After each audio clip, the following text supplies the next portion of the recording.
প্রিয় ভাইরা, বিশ্বনবী তিনি মানুষের হৃদয়ে আশা জাগান।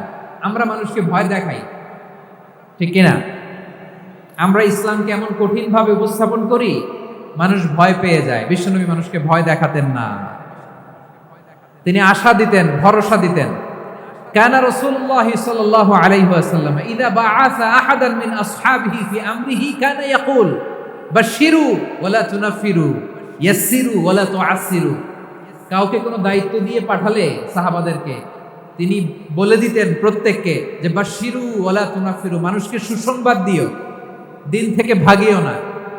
সহজভাবে ইসলামকে উপস্থাপন করো, ইসলামের শিক্ষাটাকে জটিল করে উপস্থাপন করো না। সুবহানাল্লাহ, কত চমৎকার, কত সুন্দর আমাদের ধর্ম।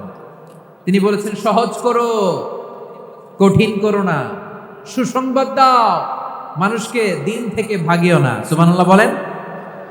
তাহলে বিশ্বনবী মানুষকে জান্নাতের সুসংবাদ দিয়েছেন। He was the bearer of glad tidings, জান্নাতের সুসংবাদদাতা।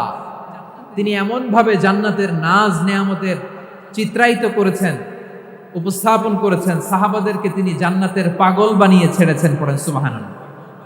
আমরা তো টাকার পাগল, ক্ষমতার পাগল, দাপটের পাগল। বিশ্বনবীর সাহাবারা ছিলেন আল্লাহর জান্নাতের পাগল। কিসের পাগল? আমরাও আল্লাহর জান্নাতের পাগল হতে চাই কি চাই না? সবাই বলেন, জান্নাতের পাগল হতে চাই কি চাই না? বিশ্বনবী সাহাবাদেরকে জান্নাতের পাগল বানিয়েছেন।